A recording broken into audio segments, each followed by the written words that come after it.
Name Games.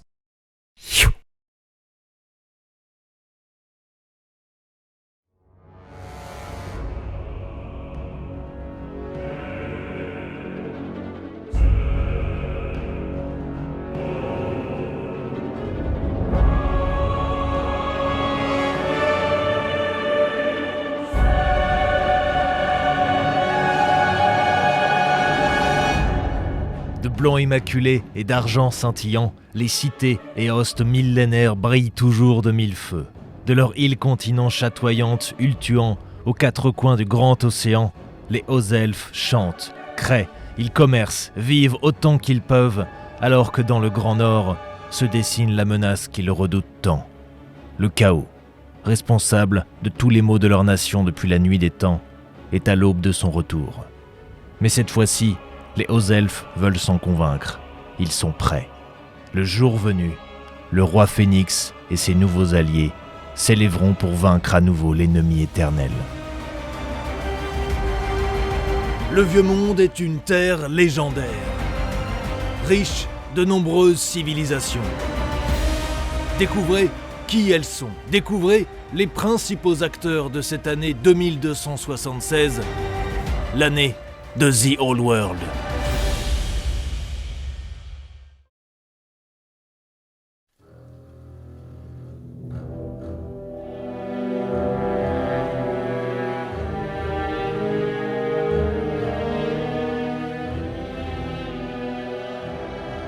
Les elfes, qui se nomment Azur dans leur propre langue, sont la première espèce créée par les anciens, les grands créateurs. Ces derniers leur bâtirent également un habitat, des fonds marins du grand océan, dans un tourbillon de puissance magique qui fit trembler le monde d'alors, apparut une île. L'île baptisée Ultuan. Elle devint le domaine de cette toute jeune première race. Sur cet anneau de terre fertile, les elfes prospérèrent. Ils y fondirent une riche civilisation, ouverte sur la mer, portée sur l'art et la maîtrise de l'énergie primordiale, la magie. Mais cet âge d'or, ère de paix et d'abondance, fut brusquement interrompu. Environ 4500 ans avant notre ère, les portails polaires des anciens s'effondrèrent, ouvrant la porte aux énergies corruptrices du chaos. Des myriades de démons débarquèrent sur notre monde et assaillirent l'île paradisiaque. Les elfes étaient sans défense face à cette attaque, eux qui n'avaient jamais connu la violence. Leurs arcs et leurs lances, qu'ils n'utilisaient que pour la chasse et les duels d'honneur, se brisaient contre la peau de bronze des démons. Ils se cachèrent dans les cavernes et les bois profonds, attendant un miracle.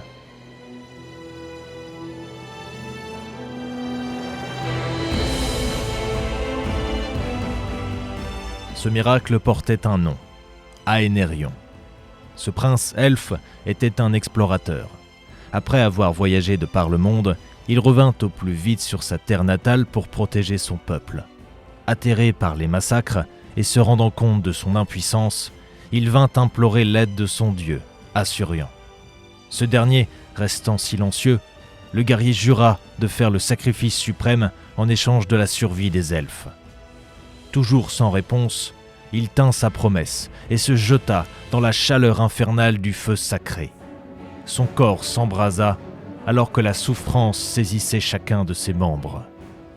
Alors que tout semblait perdu, les quelques témoins de la scène se figèrent quand ils virent le prince tituber hors du foyer, visage, cheveux, peau intacts, et même revigoré, refaçonné, évoquant la pureté d'un dieu, frappé de la bénédiction d'Asurian. Il était Aenerion, le défenseur, premier roi Phénix.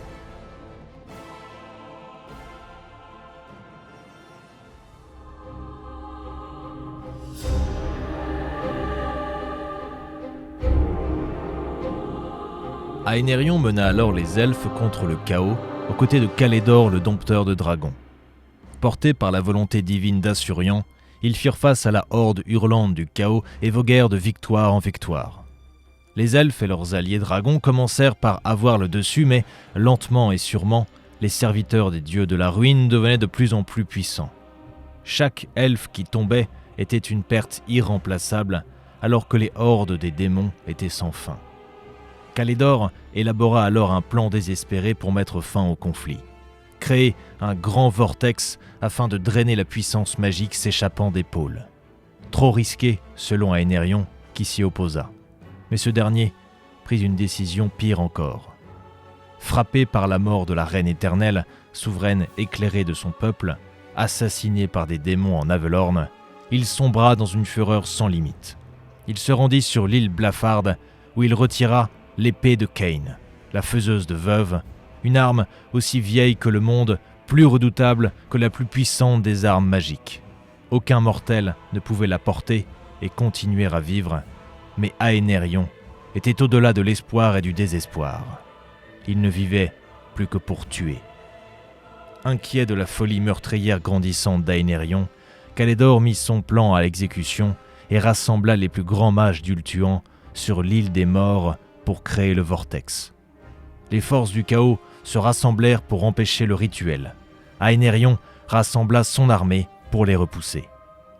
Alors que les combats faisaient rage, une vaste tempête frappa tout Ultuan. Un raz-de-marée déferla sur la mer intérieure, de grands murs d'eau firent sombrer les navires et déracinèrent les arbres sur les rivages. Il semblait que toute la magie du monde était piégée au cœur de ce maelstrom. Il dura 3 jours. Lorsque l'ouragan cessa, les portes donnant sur les royaumes du chaos s'étaient refermées. Les légions démoniaques n'étaient plus. Les elfes remercièrent les dieux puis s'attelèrent à la tâche de rebâtir un royaume de lumière pour oublier les horreurs de la guerre. Mais la paix avait tant coûté au peuple elfique.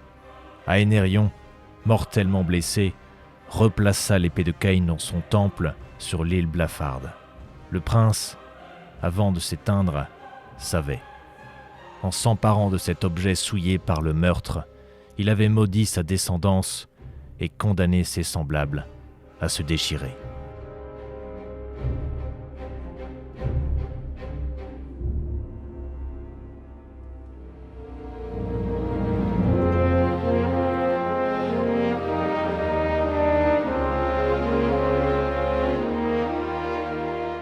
Lors du premier conseil, les grands et les bons d'Ultuan débattirent du choix de leur nouveau roi phénix. Le fils d'Aenerion et de la prophétesse Morathi, Malérion, aussi connu jadis sous le nom de Malekith, apparut pour beaucoup comme le successeur naturel de son père. Mais la majorité des princes elfes contestèrent son ascension. L'avenir d'Ultuan devait être la paix, et lui ne connaissait que la guerre. Malekith accepta cette décision et jura loyauté au nouveau roi phénix, Belshanar. Le prince de Nagarythe partit alors à la découverte du monde, se lia d'amitié avec les nains, mena campagne dans ce qui sera plus tard l'Empire, la Bretonie et les terres arides. Un temps ambassadeur à Karaz-Akarak, Malérion contribua grandement à l'amélioration des relations entre les elfes et les nains, qui devinrent finalement des peuples amis, prospères. Ultuan entama, à cette époque, une nouvelle ère, faite à la fois de splendeur et d'indolence, où les fêtes fastueuses remplaçaient les exercices martiaux, tandis que les cultes du plaisir se développaient. Certains affirmaient que Morathi était l'une des principales instigatrices de ces cultes. Alors que la dépravation commençait à corrompre les fondements de la société elfique, Malérion fit son retour, jurant d'éradiquer cette décadence et ce mal qui souillait Ultuan, allant même jusqu'à arrêter sa propre mère. La guerre contre les cultes se poursuivit. Belshanar convoqua bientôt un conseil de princes elfiques pour discuter de la question et planifier une résolution rapide. Mais à cet instant, Malérion révéla son vrai visage et accusa le roi Phénix d'être lui-même un adepte des cultes avant de l'assassiner aux côtés d'autres princes elfes. Il se proclama alors à son tour roi Phénix avant de se jeter, comme son père jadis, dans les flammes d'Assurion. Mais le dieu refusa cette âme pervertie. Malérion sortit du feu sacré, gravement brûlé. Ses disciples le ramenèrent à sa capitale, Nagarythe, pour le soigner, et une guerre civile éclata.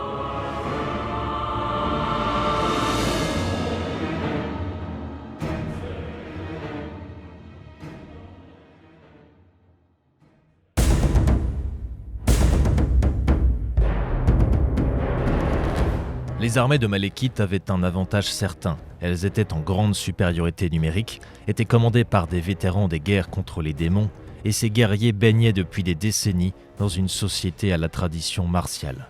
Ils étaient, désormais, les Drukhis, les elfes noirs.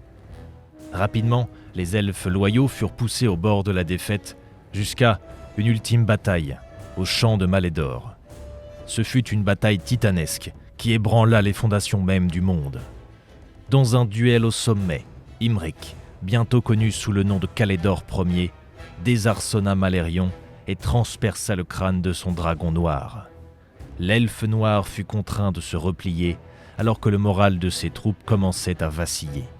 Il rassembla tous les pouvoirs magiques en sa disposition pour une dernière tentative aussi risquée qu'elle serait destructrice.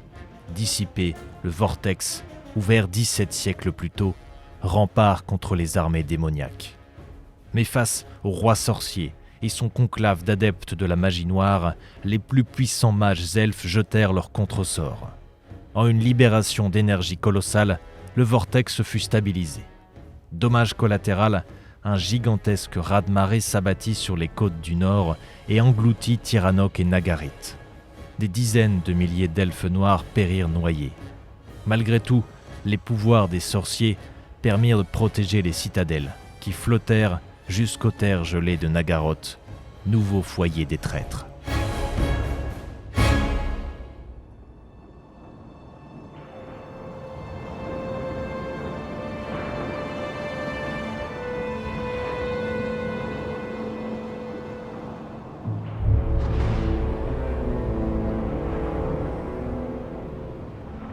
Pendant les quelques 550 ans de règne de Calédor le Conquérant, la guerre civile se poursuivit contre les anciens frères et anciennes sœurs déchus.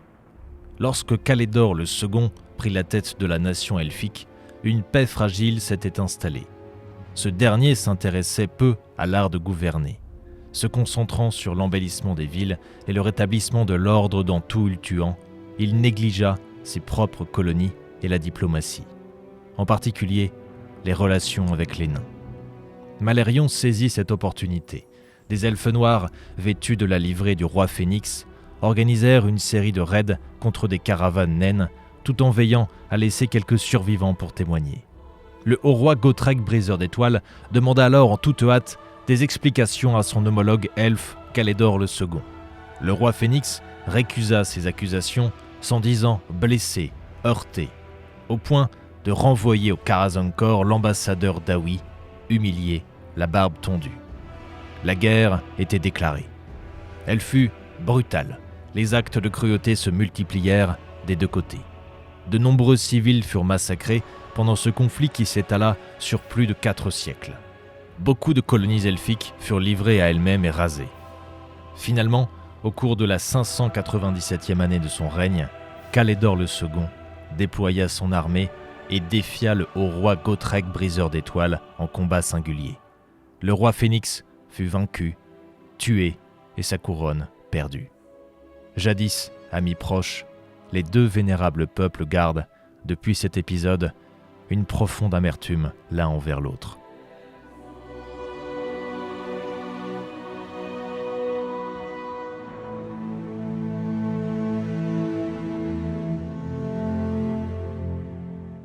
Les siècles et les règnes suivants virent les hauts elfes se renfermer sur eux-mêmes. Caradriel, nouveau roi Phénix, donna la priorité au rétablissement d'Ultuan, de nouveau assailli par les Drukhis. Son successeur, Tétlis, suivit son chemin, puis porta la guerre jusqu'en Nagaroth. Après lui, Bel-Coradris fut élu et se concentra sur le développement de l'île natale des elfes, avec la création, notamment, de grands centres d'apprentissage. La Tour Blanche fut construite, l'ordre des maîtres des épées fut créé. Ce fut, pour certains Azur, le second âge d'or de leur nation. Cette nouvelle phase de prospérité se poursuivit avec le souverain suivant, Aétis. Il privilégia la diplomatie et développa autant qu'il put le commerce. Peine perdue avec les nains, il eut un certain succès auprès de l'Empire et du Grand Cathay. Loterne devint, durant cette période, l'une des cités les plus riches et fabuleuses de tout Ultuan. Mais la richesse matérielle croissante fut accompagnée, une nouvelle fois, de la déchéance de la société elfique qui tomba en partie dans l'indolence et la perversion, permettant à de nombreux Droki de s'infiltrer. Le roi Phénix fut finalement assassiné et une fois de plus, la société elfique se recroquevilla tout en devenant méfiant vis-à-vis du commerce extérieur. L'isolationnisme des Azur arriva à son paroxysme lors du règne de Bellator, qui interdit à tous les étrangers de visiter Ultuan et établit des protections magiques pour empêcher quiconque de s'approcher de l'île. Les grandes cités elfiques du reste du monde connu furent peu à peu laissées à l'abandon, leurs occupants faisant voile vers leur île natale. Les hauts elfes que l'on pouvait alors rencontrer ailleurs dans le monde connu étaient des voyageurs. Parmi eux, le prince Finubar. Il entretenait notamment de bonnes relations avec les impériaux et visita à plusieurs reprises différentes localités des cousins elfes sylvains qui refusèrent de prêter serment de fidélité au trône du Phénix.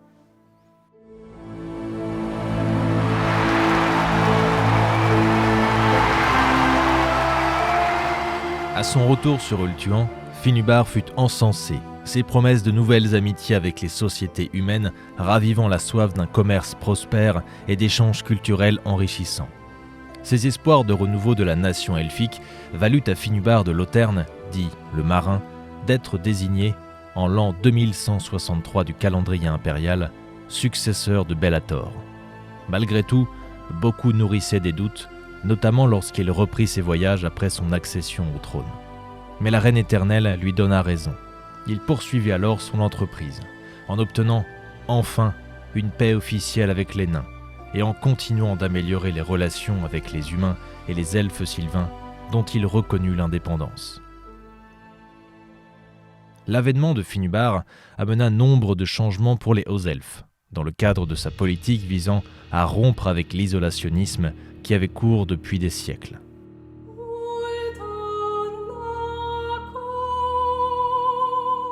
Il y eut notamment la mise en place de garnisons sur les côtes du Vieux Monde, notamment bretonniennes, ou encore l'organisation de patrouilles de la garde maritime entre Ultuan et le continent pour protéger le commerce des pirates et des maraudeurs. Car les navires marchands, ici, sont désormais nombreux. Depuis le couronnement du nouveau roi Phénix, il y a 114 ans, les liens entre l'île Elfe et les grands ports du Vieux Monde se sont fortement renforcés.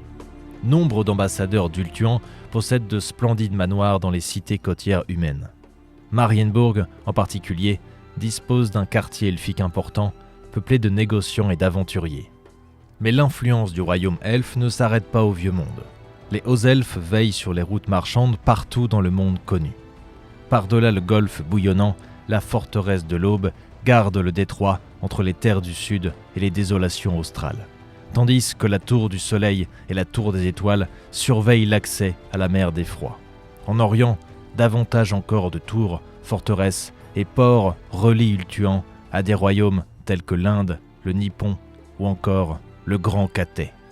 De la sorte, le peuple de Finubar entretient une chaîne continue de havres pour ses navires d'un bout du monde à l'autre, ainsi qu'une présence à la cour de presque tous les grands monarques et autres éminents dirigeants. Malgré tout, le peuple désormais le plus proche des hauts elfes est le peuple humain du Vieux Monde.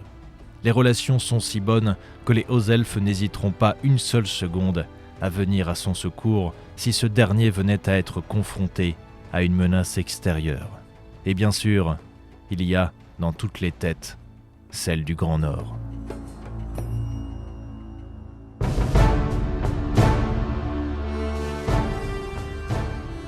Alors que le chaos regagne en force et que ses armées se rassemblent dans ces terres gelées, les hauts elfes sont prêts à affronter leur vieil ennemi. En tant qu'héritiers, du moins à leurs propres yeux, du devoir de protéger le monde, ils reprennent les manœuvres.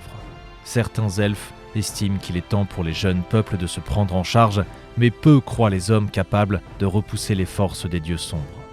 En fait, beaucoup accusent l'humanité d'avoir favorisé la croissance du chaos au fil des millénaires, de par sa propension à céder aux tentations et au bout du compte, de grossir les rangs ennemis avec des guerriers corrompus.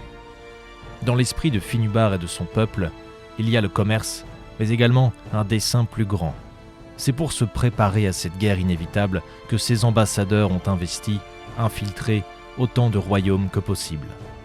Pour instruire, conseiller les dirigeants mortels.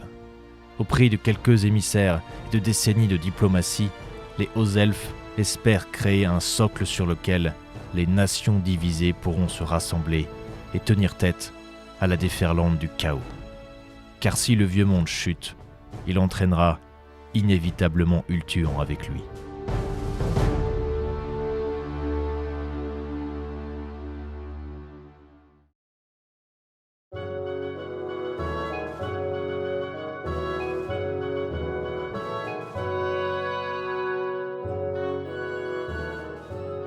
Les hauts elfes forment une société assez conservatrice de guerriers aristocrates ayant une grande compréhension de la magie et une tradition mystique très développée. Selon une tradition vieille de milliers d'années, les hauts elfes sont dirigés par les trônes jumeaux d'Ultuan, celui du roi Phénix et celui de la reine éternelle. Cette dualité est à la base de tous les concepts de gouvernement des elfes. Être dirigé par un unique monarque serait impensable pour eux. Fruit de leur histoire, l'un des piliers de la société des hauts elfes est la magie. Celle-ci facilite leur vie quotidienne. Par exemple, elle peut être utilisée pour renforcer la solidité d'un bâtiment ou en le protégeant avec des charmes. Ils peuvent également s'en servir pour accomplir les tâches pénibles de la vie, comme l'envoi d'un message par exemple. Lorsqu'il est important, il est commun que les archimages le téléportent à son destinataire. Cette pratique d'amoindrir les contraintes de la vie est particulièrement utilisée par les aspirants mages, à qui l'on enseigne les bénédictions d'Isha, des prières et des enchantements simples permettant d'alléger le fardeau du labeur quotidien des hauts elfes, qui sinon nécessiterait de travailler ou d'utiliser des serviteurs. Les hauts elfes ont appris à dompter les vents de magie à un niveau inégalé par les autres races, à part peut-être les anciens prêtres mages Slann. Ils furent les premiers à étudier la sorcellerie et ont toujours été les plus avancés dans ce domaine. C'est grâce à elles qu'ils protègent l'île d'Ultuan, car sans les sorts jetés par les mages, elle serait totalement engloutie par les flots. Les mages hauts elfes sont, de plus, de grands conjurateurs capables de déclencher des tempêtes de flammes sur l'ennemi. Autre élément capital de la société elfique, l'art. Il s'agit d'une caractéristique étrangère à bien des peuples dans ce monde dangereux. Les hauts elfes sont pour la plupart des artistes très sophistiqués et c'est l'une des raisons pour lesquelles ils ont ce sentiment de supériorité sur les autres races. Ils n'aiment pas vivre dans un environnement laid et inharmonieux. Les pseudo-arts nains et humains sont, pour les hauts elfes, des spectacles criards, hideux et grossiers. À Ultuan, la pratique du cadeau d'œuvres d'art est très répandue. Lorsqu'un elfe rend visite à un autre pour admirer un bel objet, il n'est pas rare que l'autre le lui offre, par exemple s'il l'a en sa possession depuis plusieurs mois et que tous ses amis l'ont examiné plusieurs fois, et assez souvent pour en apprécier toutes les subtilités.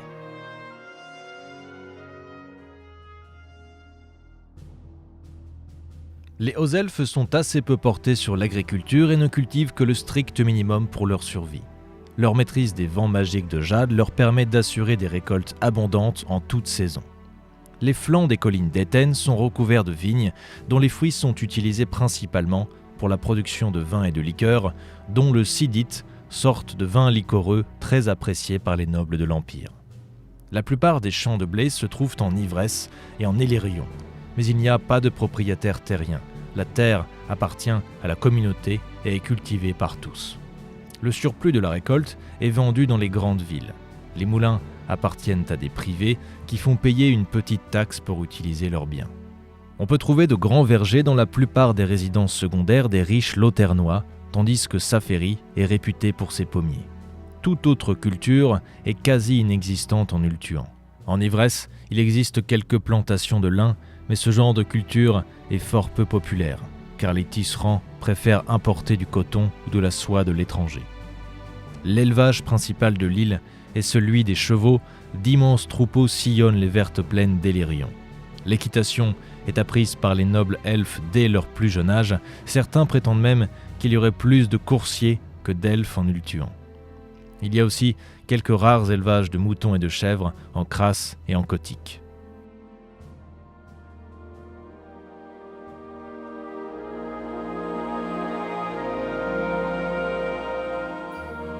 La chasse est une nécessité pour les hauts elfes, que ce soit pour maintenir leurs compétences au combat ou pour se nourrir. Ils ne prélèvent que ce qui leur est nécessaire, préférant donner la mort rapidement que de faire souffrir leur proie. Tout seigneur qui se respecte possède d'immenses domaines où lui et ses gens traquent le gibier. La chasse est permise à tous, mais reste réglementée par le seigneur et des taxes sont perçues sur les animaux tués sur son domaine. Cerfs, daims, sangliers ou chevreuils, rien n'échappe aux flèches des chasseurs kotiquois ou crassiens. Le poisson n'est consommé que dans les royaumes extérieurs et est souvent une source de moquerie de la part des habitants du littoral de la mer intérieure. Pour eux, c'est une nourriture peu raffinée et jamais un animal de la mer du crépuscule ou de celle des rêves n'est perturbé par un intempestif pêcheur.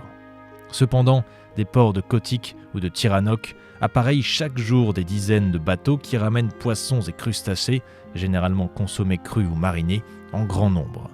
Les Kotiquois chassent également la baleine et en la saison du soleil, d'énormes galères prennent le large pour ne revenir qu'à sa fin, traînant derrière elles d'énormes carcasses de cétacés dont une grande partie finit sur les tables des riches marchands citadins. L'artisanat a aussi sa place en Ulthuan, que ce soit dans les forges de Calédor, les ateliers d'orfèvrerie de Loterne ou les menuiseries de Crasse, les hauts elfes réussissent à fabriquer des objets frôlant la perfection en partant de matières premières fort peu variées. Les armes elfiques, très prisées pour leur finesse et légèreté, sont fabriquées essentiellement dans les immenses forges de Calédor, dont l'immense enclume de Vôle. Les meilleures manufactures en cuir proviennent d'Ellyrion, terre de chevaux. Les orfèvres les plus renommés travaillent à Loterne où un quartier tout entier leur est dédié. Il existe un très grand atelier de fabrication de cuivre dans la ville de Thor-Ivresse et une grande quantité des instruments qui résonnent dans les champs de bataille du monde en proviennent. Les royaumes du Nord produisent, eux, essentiellement des œuvres en bois ou en os sculptés. Cela va de la babiole ou talisman magique en passant par les ustensiles de cuisine.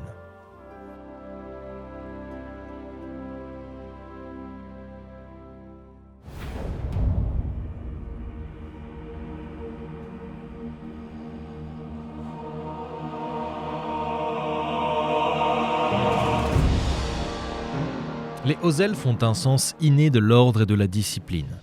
Il n'est donc pas surprenant que leur organisation militaire soit étroitement liée à leur structure sociale. Pour que leur race diminuée en nombre puisse survivre et repousser ses ennemis, les hauts elfes doivent posséder une armée aux talents martiaux inégalés. Chaque elfe apprend à se battre dès son plus jeune âge et à manier l'épée, la lance et l'arc. Cela permet à Ulthuan d'aligner des armées beaucoup plus nombreuses que ne le laisserait penser sa maigre population. Ces soldats citoyens forment l'ossature et le cœur des armées des hauts elfes, et ce sont des guerriers accomplis, vêtus d'excellentes armures et robes immaculées. Les membres de la noblesse rejoignent les Aumes d'Argent, un corps de cavalerie toujours à l'avant-garde des forces elfiques. Ces chevaliers hors pair sont connus pour leur fougue et leurs solides lances qui sont venus à bout de plus d'un mur de boucliers. Le seigneur de chaque royaume possède ses propres troupes et se tient toujours prêt à répondre à l'appel aux armes du roi Phénix. De plus, les citoyens de chaque ville ou village doivent servir par roulement dans l'armée. À chaque saison correspond une rotation des effectifs. Toute la population est donc entraînée aux armes et chaque haut elfe connaît sa place dans le régiment de sa communauté. Grâce à ce système, les Azurs, demeurant dans les régions les plus reculées ou les plus exposées aux raids, ou voyageant sur les mers à la recherche de colonies à fonder, peuvent toujours assurer leur propre protection.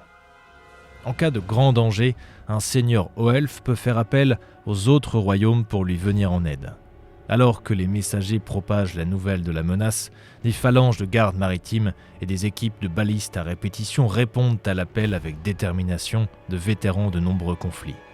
Viennent ensuite les cavaliers d'Ellyrion et les origes de Tiranoc qui, s'ils sont considérés comme frustes par les autres hauts elfes, n'en restent pas moins des adversaires redoutables. Parmi tous les guerriers légendaires, les maîtres des épées de Hoët sont les plus rapides à venir en aide aux armées, car des centaines d'entre eux parcourent Ulthuan selon la volonté des maîtres du savoir. Lorsque retentit l'appel de la guerre, ils abandonnent pour un temps leur mission et forment des régiments qui viennent appuyer leurs alliés le temps de la campagne. Si un des archimages décide de soutenir cette cause, le nombre de maîtres des épées au sein de l'armée augmente considérablement, car des mages aussi puissants n'apparaissent que rarement sur un champ de bataille sans une escorte conséquente de ces guerriers d'élite. Les gardes Phénix partent eux au combat au nom d'Assurian lorsque le besoin s'en fait sentir. Cependant, ils sont moins nombreux que la plupart des autres corps de troupes. Aussi, un général n'en a jamais autant qu'il le souhaiterait au sein de sa force. En tant que gardes du corps royaux, les lions blancs de Crasse ne quittent leur assignation qu'en cas de grave péril, car celle-ci prévaut sur tout le reste. Parfois, un seigneur haut-elfe peut demander la présence des lions blancs sur le champ de bataille. Il dépose alors une requête auprès du roi Phénix en personne, en espérant que ce dernier y accédera et lui accordera l'envoi d'un régiment de ses gardes du corps. Toutefois, un petit nombre d'entre eux restent à Crasse et se chargent d'élever les lions qui, une fois convenablement dressés, pourront tirer de puissants chars sur lesquels prennent place les lions blancs. De tels attelages sont redoutables sur le champ de bataille. Les mages dragons et les princes dragons de Calédor figurent parmi les alliés les plus convoités des seigneurs d'Ultuan. Ce sont tous des nobles et des fils de haute naissance, des guerriers d'excellence, fiers de leur héritage.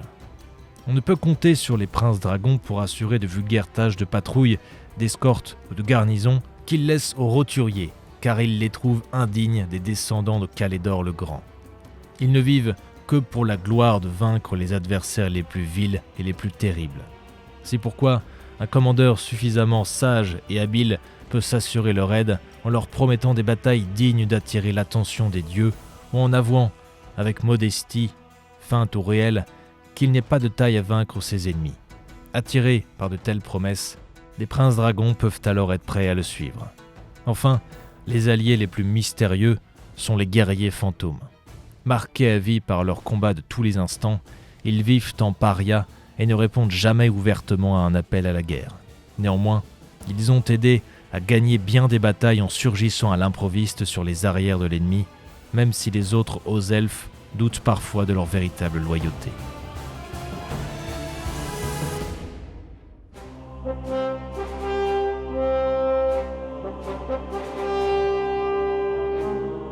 Les goûts esthétiques des hauts elfes se reflètent jusque dans leurs prouesses guerrières et le matériel qu'ils utilisent. Leurs uniformes et leurs équipements sont d'une facture excellente, et leurs armes et leurs armures sont richement décorées. Leurs épées en particulier sont souvent transmises de père en fils. Ce sont des reliques parfois millénaires qui ont versé le sang au cours de centaines de batailles. Leurs broignes sont façonnées à partir de milliers d'écailles métalliques qui leur confèrent à la fois souplesse, légèreté et résistance. Ainsi, leur porteur n'est pas entravé dans ses mouvements. Leurs aumes coniques sont amoureusement polis et souvent incrustés de pierres précieuses. Même prises séparément, la vivacité d'esprit et la dextérité prodigieuse d'un elfe lui sont précieuses, mais c'est la combinaison des deux qui le rend si redoutable au combat. Le moindre détail de la posture d'un adversaire en dit long à un elfe attentif, car il en déduit non seulement quand et comment il va frapper, mais aussi de quelle manière cela l'exposera à une riposte. C'est ainsi que plus d'un ennemi a péri au moment même où il tentait de porter le coup qui allait lui assurer la victoire, victime d'une lame à la célérité inconcevable, guidée par un esprit vif comme l'éclair. Discipline et précision sont la marque de fabrique des troupes des hauts elfes, et chaque soldat sait exactement quel est son rôle au sein de son unité, s'entraînant jusqu'à ce qu'il puisse réagir à la moindre situation avec une agilité incroyable. Il en résulte une armée plus rapide, plus manœuvrable et plus efficace que n'importe quelle autre dans le monde. Et ces armées joueront un rôle capital dans les événements à venir, alors que les griffes des puissances de la ruine se referment peu à peu sur un vieux monde qui s'affaiblit toujours et encore dans le sillage de la guerre civile qui mine l'Empire depuis des décennies.